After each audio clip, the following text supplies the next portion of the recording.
चलें।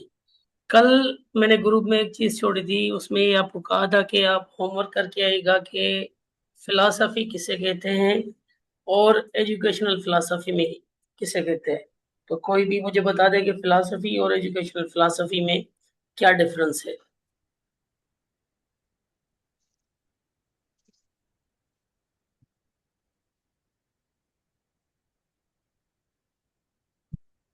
जी, मिस रिफ़त आपका hand raise किया हुआ है आपने।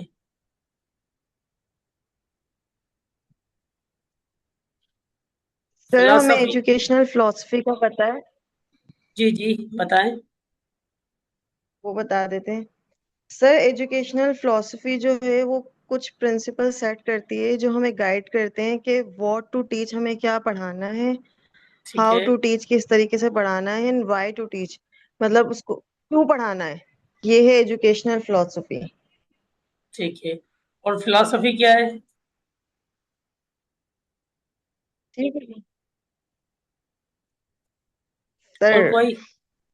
एजुकेशनल फिलॉसफी पढ़ा था। जी, फ़िलॉसफ़ी किसे कहते हैं?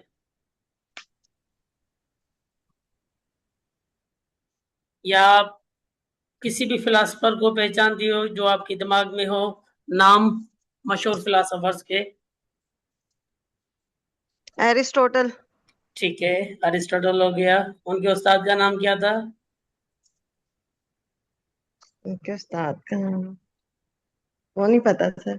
चलें, तो हम इसको दोबारा से स्टार्ट करेंगे। बेसिकली फिलोसफी क्या होती है? फिलोसफी 2 वर्ड से 2 ग्रीक वर्ड से का मजमुआ है। एक है फिलोस और दूसरा है सोफियास। तो फिलोस और सोफियास की जो माना है कि भाई लव ऑफ विजडम, बेसिकली ये जो है विजडम से जो है कंसर्न्ड है। तो जहानत के थ्रू विजडम है इसके अंदर, उसी के लिए ये एक फिलॉसफी होती है। और जो बेसिक जो है फिलॉसफी होती थी, उसमें जो पहले पहले जो होती थी इसमें अल्लाह आपको ने की थे आइडियलिज्म, क्लासिज्म, नेचुरलिज्म, ये फिलॉसफीज है। इनका जो है सबसे पहला पहला जो इनका सबका उस्ताद है वो सोक्रेट्स था। उसके बाद आया था प्लेटो, प्लेटो के बाद आया था अरिस्टोटल। अरिस्टोटल जो है उसने दिया था रियलिज्म फिलोसफी का कॉन्सेप्ट कि जो भी चीज़ें हैं वो इस दुनिया में रियल है, इस वजह से कोई भी हकीकत नहीं है। और उससे ज़्यादा जो जोर दिया था वो प्लेटो ने दिया था। प्लेटो ने ये कहा था कि भाई ये दुनिया आइडियल है और दिमाग के तौर पे चलती है, जहनी तौर पे। तो मुख्तलिफ फिलासफर्स आते गए और उन्होंने अपनी जो है आइडियोलॉजीज पेश की। उसके बाद एजुकेशनल फिलासफी क्या है? एजुकेशनल फिलासफी यानी ऐसी चीज़ें जो हमें बच्चों को पढ़ाने में मदद करें। बच्चों को किस तरीके से पढ़ाएं, बच्चों की क्लासरूम किस तरीके से होनी चाहिए, हम कौन सा ऐसा टॉपिक पढ़ाएं और क्या बच्चों को हम जो है प्रोवाइड करेंगे। तो ये सारी चीज़ें हम एजुकेशनल फिलोसफी के अंदर पढ़ेंगे। तो let me share my screen first.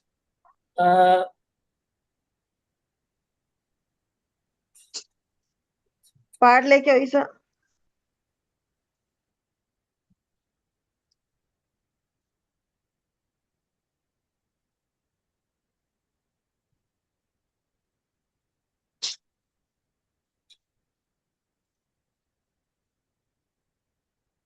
चलें, स्क्रीन विजिबल है आपके पास सामने?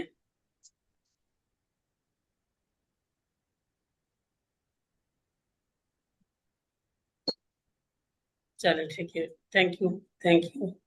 अच्छा, an analytical look at the core frameworks that gives you how teachers teach, how students learn, and how we view school। एक ऐसा नज़ारा जो फ्रेमवर्क है जो गाइड करता है टीचर्स को कि किस तरीके से पढ़ाना है, बच्चे किस तरीके से सीखेंगे, और जो है स्कूल का लुक कैसा होना चाहिए। ये सारी चीज़ें हम एजुकेशनल फिलोसफी के अंदर पढ़ेंगे इंशाल्लाह। हम आ जाते हैं सबसे पहले डेफिनेशन के ऊपर। What is education philosophy? It is a it is the structural blueprint behind every classroom policy, curriculum choice and metric. ये क्या होते हैं, ब्लूप्रिंट होती है, यानी जब भी पॉलिसी बनती है या क्लासरूम के पीछे जो क्लासरूम को देखते हुए हम ये अंदाजा कर सकते हैं कि भाई ये क्लासरूम कौन सी एजुकेशनल फिलॉसफी से ताल्लुक रख रहा है। जैसे मिसाल की बात है, हमारे पास आजकल जो है वो ज्यादातर लेक्चर मेथड ही यूज होता है, तो वो कौन सा है, वो टीचर सेंटर्ड मेथड चल रहा है। पर अब जो 21st सेंचुरी स्किल में जो जो जॉन डेवी ने जो डेफिनेशन दी थी कि भाई बच्चों को जो है प्रोग्रेसिज्म के थ्रू और उसके थ्रू पढ़ाएं, एक्टिविटीज के थ्रू पढ़ाएं, तो वो एक क्लासरूम जो है उसका स्ट्रक्चर ही अलग होता है। ठीक है। अब जैसे just as a compass guides where you should go and why, जिस तरीके से हमें कंपास है वो गाइड करता है, तरफ बताता है, इसी तरीके से एजुकेशनल फिलॉसफी हमें बताती है कि बच्चों को हम किस तरीके से लेके जाएं आगे, और उनकी क्लास हम किस तरीके से सेट करें। An education philosophy defines the ultimate purpose of learning. ये क्या करती है, ये लर्निंग का पर्पस जो है वो बताती है। ठीक है, उसके लिए गाइड करती है।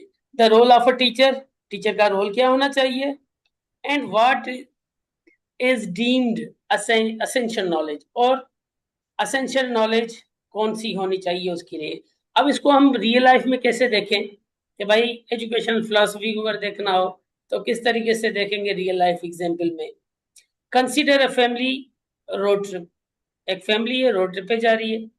Does the parent select all stops, क्या सारे स्टॉप्स जो हैं वो पेरेंट्स जो है स्टॉप करते हैं, यानी अगर सारे अगर स्टॉप पे अगर पेरेंट्स रोकते हैं गाड़ी, ठीक है, तो वो क्या करेंगे, वो भाई वो टीचर सेंटर्ड हो गई एक किस्म की। जैसे यानी हम कहें कि भाई क्लासरूम में अगर सारी मोनोपोली टीचर की रहे, सारे काम टीचर के चले, सारे ऑर्डर्स टीचर के फॉलो हों, तो वो टीचर सेंटर्ड होता है। और पहले के दौर में तो ये काबिल कबूल था, पर अभी जो न्यू रिसर्च आई है उसके अंदर है कि भाई टीचर सेंटर्ड जो क्लासरूम होती है उसमें बच्चे सही से सीख नहीं पाते। और do the children vote on activities, क्या बच्चे जो है कहते हैं भाई वोट करते हैं कि हमें यहाँ पर रुकना है नहीं रुकना है। इसी तरीके से क्लास में भी कि भाई स्टूडेंट की मर्जी चलनी चाहिए, तो उसको कहते हैं student centred. That choice represent a micro philosophy, ये एक छोटी सी फिलोसफी है कि इन्होंने किस्म दी थी कि भाई जिंदगी में हम किस तरीके से फिलोसफी को समझ सकते हैं। भाई एक होती है टीचर सेंटर्ड फिलोसफीज और एक होती है student centred philosophy. Teacher centred में टीचर फोकस होता है और स्टूडेंट सेंटर्ड में स्टूडेंट जो है फोकस्ड होता है। अच्छा, उसके बाद जो पहली फिलॉसफी हमारे पास आती है एजुकेशनल, वो है पेरिनियलिज्म। अब पेरिनियलिज्म फिलॉसफी क्या कहती है, वो कहती है भाई टाइमलेस ट्रुथ के बारे में है। The believe that education should focus on universal unchanging truths and classic human virtues. अब पेरिनियलिज्म के बकौल भाई जो चीजें हैं यूनिवर्सल ट्रुथ है, जैसे मिसाल की बात है सूरज है भाई, सूरज मशरिक से जो है उभरता है और मगरब को जो की तरफ तुलू होता है, ग्रूब होता है। ठीक है, तो वो एक वो है। इसी तरीके से वो चाहते हैं कि भाई वो फोकस क्या किस पे करते हैं, यूनिवर्सल ट्रुथ के ऊपर चलते हैं। अनचेंजिंग ट्रुथ, ऐसे सच जो कभी भी झूठ नहीं हो सकते या तब्दील नहीं हो सकते, या उनके नजदीक पेरिनियलिज्म फिलोसफी के नजदीक क्या होता है कि ह्यूमन वर्च्यूज जो होती है ना, एथिक्स जिसको हम कहें, वो जो है बड़ी माना रखते हैं। अगर किसी क्लास के अंदर बच्चे जो हैं वो वर्चूज की तरफ जा रहे हैं, ह्यूमन वर्चूज की तरफ जा रहे हैं, और क्लास डिसिप्लिन लगी हुई है, एहतराम कर रहे हैं, तो वो पेरिनियलिस्ट फिलोसफी की तरफ ही होता है। आज perennialist state that the study the great book of literature and philosophy develops rational critical minds that transcend current historical trends of its. ठीक है, अब इनके नजदीक क्या है, जो पेरिनियलिस्ट फिलोसोफर्स होते हैं उनके नजदीक ये होती है कि भाई जो पुराने किताब है, ठीक है, जैसे हमारे पास अभी जैसे मिसाल की बात है, हम कहते हैं भाई कुरान शरीफ है या हदीस की किस्सा किताबें हैं, वो जो है बस वो सच है, वो उसको हम झूठ नहीं मान सकते। ठीक है, तो उसी के ऊपर चलना है। पेरिनिलिस्ट के थ्रू इतनी इतनी बड़ी बड़ी, जैसे बाइबल में जो चीज लिखी हुई है हम उसी को ही फॉलो करेंगे, दूसरी चीज को नहीं फॉलो करेंगे। ठीक है, अभी जैसे साइंस और उसका मजहबों के बीच में जो चल रहा था, हेलियोसेंट्रम और जियोसेंट्रम का जो था वो कॉन्सेप्ट, तो सेम एज यहीं पर ही है। उनके नजदीक ये है कि भाई जो बाइबल में लिखा हुआ है, बड़ी बड़ी किताबों के अंदर लिखा हुआ है वही सही है, हमें बच्चों को वो पढ़ाना है। अब क्या होता है कि रियल लाइफ में इसका एग्जाम्पल क्या है, high schoolers reading Shakespeare's Macbeth to analyze the classical struggle of ambition and guilt। अब हाई स्कूल के कुछ बच्चे हैं जो शेक्सपियर का Macbeth है, एक नॉवेल है, ड्रामा, शेक्सपियर का ड्रामा है, वो जो है पढ़ते हैं और उसमें क्या करते हैं, एनालाइज करते हैं एम्बिशन, द क्लासिकल स्ट्रगल, जो उन्होंने स्ट्रगल किए Macbeth ने, और उसका एम्बिशन जो उसका जो था, और गिल्ट, उसको जो क्या नाम है, जो महसूस हुआ कि भाई मैंने ये गलत किया, rather than analysing short form और सोशल मीडिया पोस्ट। उसमें यह था कि उन्होंने एनालाइज करना सीखा। कहाँ से सीखा भाई, मिकबेथ जो है, अब जब ड्रामा पढ़ेंगे उसके अंदर जब वो मिकबेथ, उसके साथ क्या क्या परेशानियां होती है, उसको उसने कैसे उन परेशानियों को अबूर किया। अब क्या करेंगे, हाई स्कूलर्स जो पढ़ेंगे वो उस किताब को पढ़ेंगे और उन चीजों को एनालाइज करेंगे, मिकबेथ के स्ट्रगल के, एम्बिशन को और गिल्ट को। तो ये क्या चीज सीखी, ये भाई पेरिनलिज्म की फिलॉसफी है कि जो नॉलेज हमें मिलती है वो नॉलेज थ्रू ग्रेट बुक्स मिलती है और कहीं से नहीं मिलती।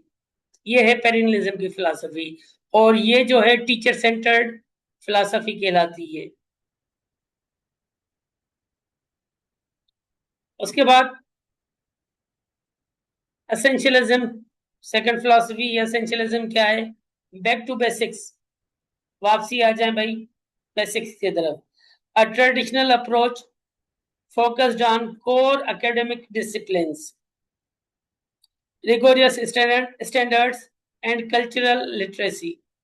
इसमें क्या होता है, इसमें यह होता है कि भाई ट्रेडिशनल अप्रोच अप्रोच है फोकस्ड जो कोर एकेडमिक डिसिप्लिन के अंदर, यानी ऐसे सब्जेक्ट्स जो कोर पढ़ाए जाते हैं, कोर सब्जेक्ट जिनको हम कहते हैं, जैसे जिसमें इंग्लिश हो गया और बेसिक मैथ हो गया, ये सारी चीजें ये कोर सब्जेक्ट्स होती हैं। ठीक है, वो इनके ऊपर फोकस करते हैं। It emphasise it emphasises objective mastery of foundational skills, reading writing mathematical computation and scientific rules delivered by structure teacher lectures. ये भी क्या है, ये जो फिलॉसफी है ये भी टीचर सेंटर्ड फिलॉसफी कहलाती है, जिसके अंदर क्या होता है, जो फोकस किया जाता है रीडिंग के ऊपर, राइटिंग के ऊपर, और जमा घटा जरब तकसीम जो मैथमेटिकल कंप्यूटेशन है, और इसके अलावा साइंटिफिक रूल्स हैं उनको देखा जाता है। और उसके अलावा ये जो किस तरीके से होती है टीचर सेंटर्ड, तो टीचर ही बताता है और बच्चे करते जाते हैं। अब रियल लाइफ एग्जाम्पल में इसका क्या है, इसमें एक एक स्ट्रक्चर्ड वोकेबलरी एग्जाम्स जब भी होते हैं, जब हम वोकेबलरी एग्जाम्स करवाते हैं, ठीक है, या weekly multiplication speed runs and standardized chemistry test to ensure sequential and objective mastery of the material। हम ये जब टेस्ट करवाते हैं बच्चों की वो नॉलेज चेक करने के लिए, इसमें वो इंग्लिश में रीडिंग राइटिंग में वोकेबलरी हम चेक कर लेते हैं, या फिर जो मल्टीप्लिकेशन में जो मुख्तलिफ जो है क्वेश्चंस देखते हैं और उनको कहते हैं भाई जल्दी से सॉल्व कर ले। ये सारी चीज़ें इस फिलॉसफी के अंदर आती है। सबसे अहम और स्टार्टिंग जो है आजकल के दौर की 21st सेंचुरी की, प्रोग्रेसिव्ज्म यानी लर्निंग बाय डूइंग, ये स्टूडेंट सेंटर्ड है। और इस फिलॉसफी के जो मानने वाले हैं वो कहते हैं कि भाई बच्चों को अपने हाथ से काम करवाया जाए, learning by doing, through activity based जो है बच्चों को सिखाया जाए, ना कि हम बच्चों को बताते जाएं कि भाई आप ये करें आप ये करें। बच्चों को ऑब्जेक्ट से, बच्चों को जो है कुछ चीजें दें, उनमें उनसे कहें कि भाई आप ये मुझे बना के दिखा दें। अब चैंपियन बाय जॉन डेवी, इसका जो जो है फाउंडर जो है वो जॉन डेवी है। प्रोग्रेसिविज्म prioritized hands-on exercise, experience, active curiosity, and collaborative problem solving। इसमें क्या होता है कि भाई जो एक्टिविटीज होती है वो एक्सपीरियंस के थ्रू होती है, बच्चों की क्यूरियोसिटी भी इसमें बढ़ती है बच्चे जब काम करते हैं, और इसमें जो है कोलाबोरेटिव प्रॉब्लम सॉल्विंग जो चीज़ है वो भी होती है। ठीक है, सब एक एक दूसरे के साथ मिलजुल के काम करते हैं और एक दूसरे से सीखते हैं उनमें से। Curricular are structured around student interest and real world inquiries framing the classrooms as a miniature version of a working democracy। अब इसमें क्या है, बच्चे की डेमोक्रेसी होती है, बच्चों के अंदर डेमोक्रेसी होती है, सबको बराबर मौका मिलता है। वैसे क्या होता है, लेक्चर मेथड के थ्रू हमने किसी एक बच्चे से पूछ लिया। अब इसमें जब लर्निंग बाय डूइंग में आएंगे तो या तो हम 3 या 4 या 5 के जो ग्रुप्स बनाते हैं फिर उनको जो है कोलाबोरेटिव वर्किंग के ऊपर लगा देते हैं। एक होती है कोलाबोरेटिव वर्किंग, एक होती है कोऑपरेटिव वर्किंग। तो कोलाबोरेटिव वर्किंग ये होती है कि बच्चों को कोई आपने क्वेश्चन दे दिया और उनको कहा कि भाई इनके ऊपर आपने आइडियाज कलेक्ट करके इसको सॉल्व करके आ जाए। ठीक है, तो वो होती है कोलाबोरेटिव की।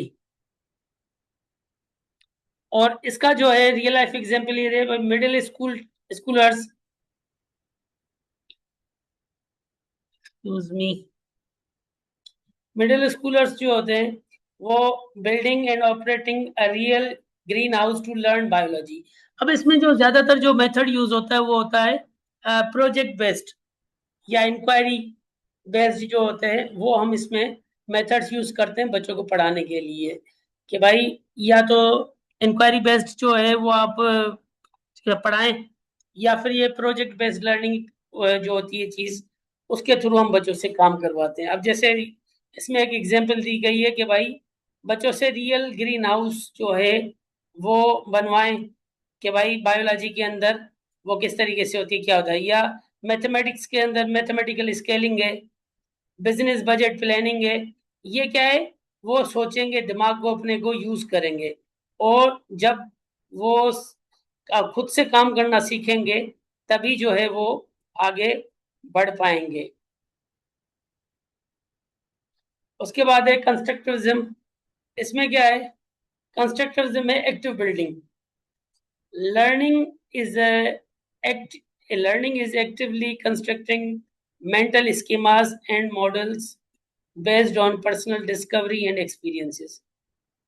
ये क्या कहता है भाई, लर्निंग जो है ना, जब तक बच्चा खुद से बनाना नहीं सीखेगा तब तक जो है उसके दिमाग के अंदर वो चीजें नहीं बैठेंगी। और जब इसमें क्या होता है, teacher act as a skilled facilitator. Teacher का रोल इसके अंदर फैसिलिटेटर का होता है, rather than dictators, speaking inquiry by presenting problems and letting students constructing their own rules. ठीक है, अब बच्चों को खुद कहते हैं, फ्री हैंड दे देते हैं, भाई आप खुद अपने रूल बनाओ।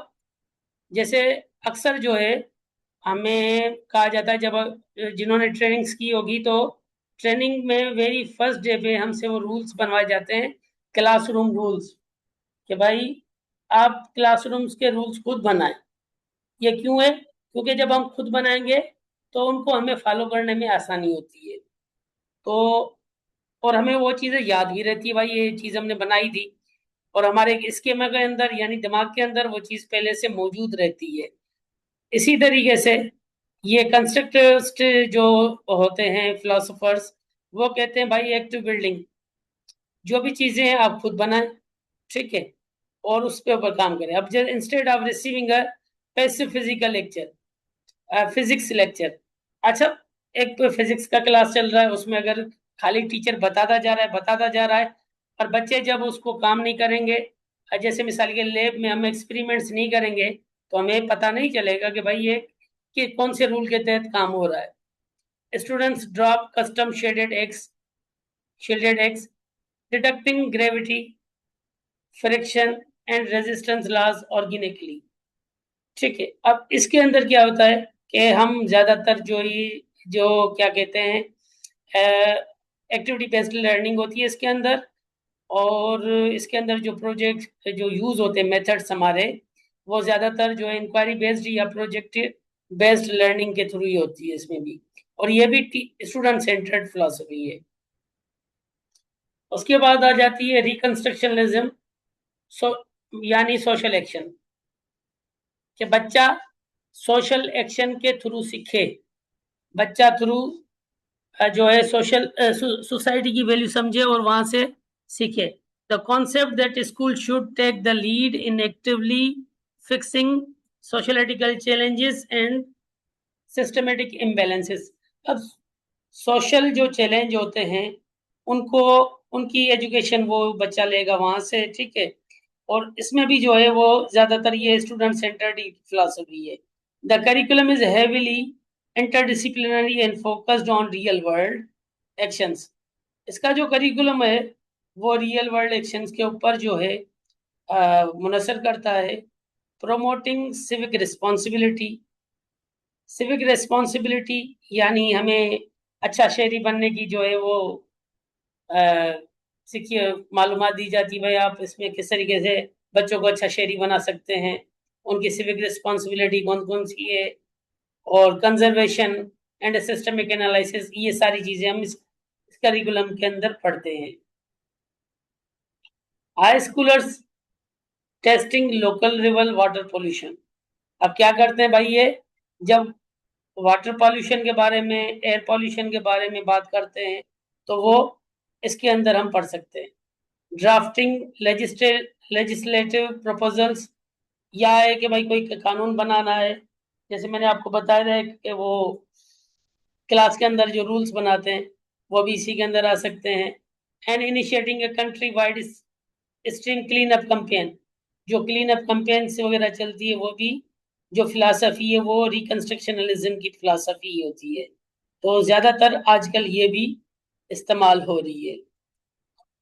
उसके बाद नेक्स्ट फिलोसफी हमारी आ जाती है, वो है एग्जिस्टेंशियलिज्म, यानी इंडिविजुअल एजेंसी। इस फिलोसफी के मानने वालों का ये कहना है कि भाई हर चीज वजूद रखती है, इसी तरीके से बच्चे के भी अपनी पहचान है। ये नहीं कि बच्चे को हम दूसरी पहचान दें, बच्चे की भी अपनी अपनी पहचान है। Education focused entirely on individual self discovery, identity and personal choices. इसमें बच्चों को जो फोकस किया जाता है उनकी इंडिविजुअलिटी बेसिस पे किया जाता है कि बच्चा किस चीज के अंदर ज्यादा माहिर है, फिर उनको वो मौके फराम किए जाते हैं कि भाई आप इस तरीके से काम करें। Students holds autonomy to decide what they want to study, ठीक है। इसमें क्या होता है कि भाई बच्चों की मर्जी चलती है एग्जिस्टेंशियलिज्म में, कि भाई बच्चे जैसे कहेंगे वैसे पढ़ें। And how they demonstrate mastery, और किस तरीके से वो जो है अपनी जो है ग्रिप दिखाएंगे, इसके उसकी डेमोन्स्ट्रेशन हो जाएगी। Supporting the concept that existence precedes a sense, ठीक है, कि भाई वो जो कॉन्सेप्ट क्या कहता है, वो कहता है कि भाई एग्जिस्टेंस जो है ना वहीं से शुरुआत करती है। अब इसके अंदर जो एक एक्टिविटी होती है जेनियस आर, जीनियस आर, वो क्या है, a dedicated portion of the week where students select and execute an independent art. कि हम बच्चों को ये नहीं कहेंगे भाई ये चीज बना के दे, बच्चों को कहेंगे भाई जीनियस आवर्स है, 1 घंटा है आपके पास, आपके आप जो भी चीज अपनी तरफ से बना सकते हैं बना के आ जाएं, ठीक है। और design a project of their own creation, जिस चीज के ऊपर, जिस सब्जेक्ट के ऊपर आपने काम करना है वो उसका कोई ना कोई बना के आ जाए, चीज बना के दिखा दे। तो ये जीनियस आर्ट जो एक्टिविटी इसके अंदर होता है। अब आ जाते हैं कंपेरेटिव, इसका पर्सपेक्टिव क्या चीज है। कंपेरेटिव पर्सपेक्टिव में क्या है, स्क्रीन,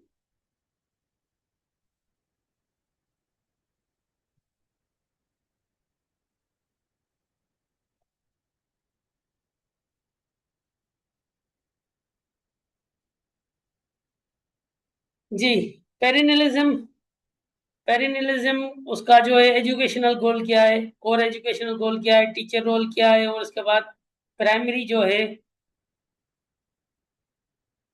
क्लासरूम स्टाइल क्या होता है इसके अंदर। इसके अंदर पेरिनिलिज्म क्या होता है भाई, ये कहता है कि cultivate rational thought via classic text. Perennialism की फिलॉसफी वाले जो होते हैं वो कहते हैं भाई बच्चों को इस तरीके से हो, यानी जो क्लासिक टेक्स्ट हैं, जो किताबें हैं, वहां से जो है बच्चों को इल्म दें, नॉलेज वहां से लें और वही सिखाएं, वहीं से बच्चे का दिमाग जो है कल्टीवेट होता है। और टीचर रोल इसका क्या है, क्लासिकल स्कॉलर या गाइड होता है, इसमें टीचर गाइड का रोल अदा करता है। और उसके बाद इसके अंदर है जो प्राइमरी क्लासरूम स्टाइल इसका क्या होता है, उसके अंदर रीडिंग होती है, क्लासिक्स होती है और सोक्रेटिक डिबेट होती है। अब सोक्रेटिक डिबेट यानी क्वेश्चन आंसर जो पूछते हैं वो उसको कहते हैं सोक्रेटिक डिबेट में। उसके बाद असेंशियलिज्म वो क्या कहते हैं, उनका एजुकेशनल गोल है कि instil basic and standardise skills. वो चाहते हैं भाई जो बेसिक स्किल्स है बच्चे को, जैसे मैथ में जमा घटा ज़रब तकसीम ये आनी चाहिए, और इसके अंदर इंग्लिश या उर्दू या सिंधी के अंदर बच्चे को रीडिंग राइटिंग ये आनी चाहिए। इसमें टीचर का रोल है इंस्ट्रक्शनल एक्सपर्ट है, यानी टीचर सेंटर्ड है। स्ट्रक्चर्ड लेक्चर्स होते हैं और सिस्टमेटिक ड्रिल्स होती हैं। प्रोग्रेसिविज्म वो क्या कहती है, engage in pragmatic problem solving. तो इसमें क्या करते हैं भाई बच्चों को रियल लाइफ जो एग्जांपल्स हैं उसके अंदर जो है इंगेज करते हैं। और टीचर का रोल इसमें फैसिलिटेटर होता है या पार्टनर के तौर पे काम करता है। इसकी ग्रुप एक्सपेरिमेंट्स या कम्युनिटी प्रोजेक्ट्स के थ्रू हम ये एक्टिव जो फिलॉसफी है उसको जो है फॉलो करते हैं। एग्जिस्टेंशियलिज्म क्या है, एग्जिस्टेंशियलिज्म वाले कहते हैं भाई फोस्टर इंडिविजुअल सेल्फ डिस्कवरी। ठीक है, इसके अंदर बच्चे को अपनी पहचान दे, बच्चों की जो है दिमागी सलाहियत वो खुद लेके आ जाएं। और ये सोक्रेटिक मेंटोर के तौर पे टीचर इसमें काम करता है। ये सेल्फ बेस्ड स्टडी है, आर्टिस्टिक प्रोजेक्ट्स के थ्रू भी हम इसको देख सकते हैं। अच्छा, आजकल के जो मॉडर्न क्लासरूम्स हैं उसके अंदर कौन सी फिलॉसफी ज्यादातर काम करती है, उसके अंदर जो सबसे ज्यादा काम करती है प्रोग्रेसिविज्म या कंस्ट्रक्टिविस्ट ब्लेंड। अच्छा, ये दोनों की जो है प्रोग्रेसिविज्म और कंस्ट्रक्टिव दोनों जो है साथ मिलकर, दोनों जब इसको फिलोसफीज को मिलाते हैं देन जो 21st सेंचुरी स्किल्स में जो है ना वो बच्चा सीखना शुरू करता है। आजकल के क्लासरूम में वो ज्यादा फोकस इन चीजों के ऊपर है कि भाई या तो आप प्रोग्रेसिविज्म क्लास फिलोसफी पे काम करें या कंस्ट्रक्टिविज्म फिलोसफी का पे काम करें। और दूसरे नंबर पे 75% है असेंशियलिस्ट कोर स्टैंडर्ड्स। असेंशियलिज्म में हमने ये पढ़ा था कि भाई बच्चे को बेसिक नॉलेज आनी चाहिए हर सब्जेक्ट के अंदर। और सोशल रिकंस्ट्रक्शन एक्शन ये 48% है हमारे पास अभी भी। और ट्रेडिशनल पेरिनिलिज्म 32% आगे रुकी है। अच्छा, इसमें क्या है कि most modern institutes operate via eclectic philosophy, तो thoughtfully blending standards performance metric with the hands-on progressivism and constructive learning blocks। आजकल जो है ज्यादातर इसी के ऊपर काम हो रहा है कि वो दोनों फिलॉसफी को जो मर्ज करके और उसके ऊपर काम किया जाता है। तो ये आजकल जो हमारे जो टेक्स्ट बुक्स हैं वो भी इसी फिलॉसफी के ऊपर ही बने हुए हैं।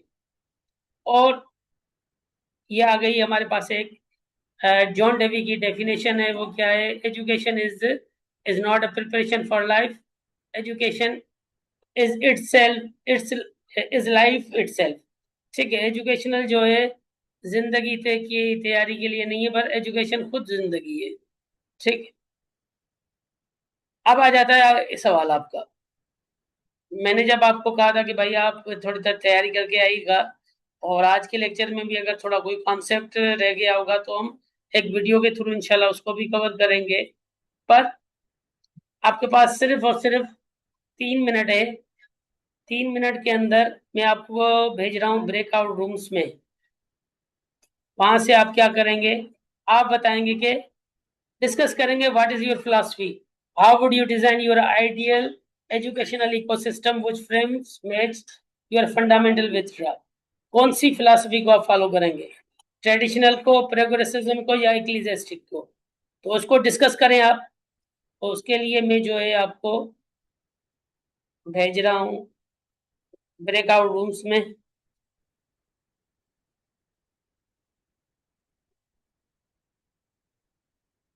वहां पर डिस्कस कर लीजिएगा आप।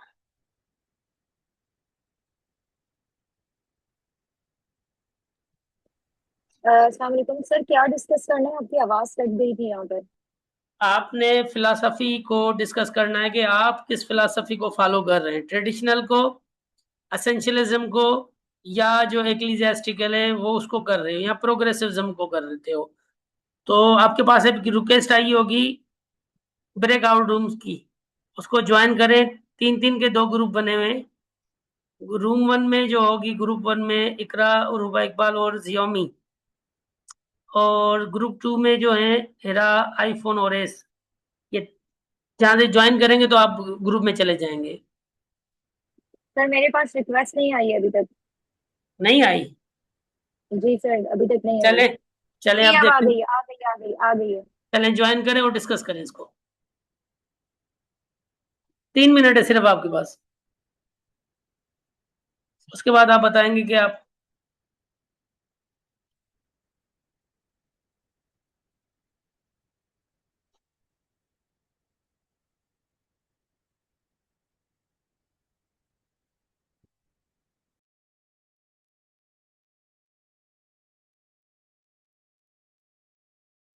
जी डिस्कस करें। अपना माइक जो है अनम्यूट करके आप डिस्कस करें। आप 3 का ग्रुप है।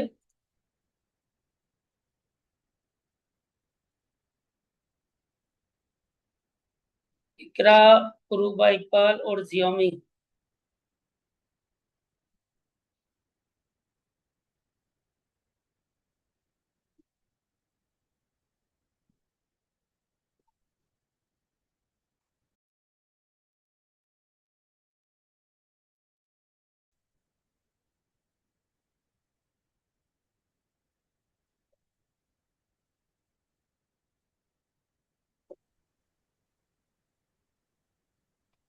अच्छा, यहाँ पर डिस्कशन अभी स्टार्ट नहीं हुई?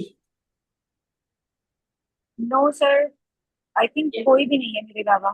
यहाँ पर हिरा अंसारी और एक एस है और एक आईफोन, 3 है वो तो आप मैं मेंबर। तो कोई भी मिस सरवत डिस्कशन नहीं हुई? शायद, नहीं नहीं, कोई भी डिस्कशन नहीं हुई है। मिस सरवत शायद चली गई है। अच्छा, और मेरा अंसारी की तरफ से कोई रेस्पॉन्स नहीं है। चले ठीक है।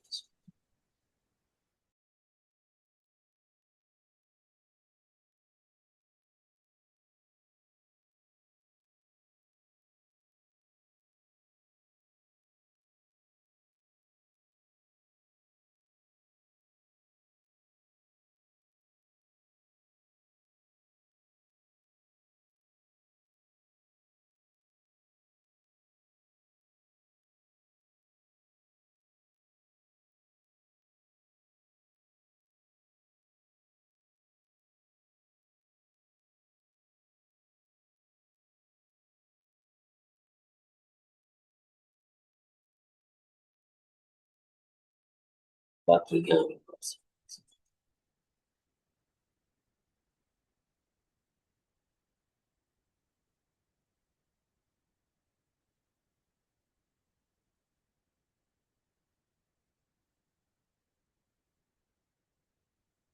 चले मीटिंग अभी एंड हो रही है, दोबारा से ज्वाइन कीजिएगा।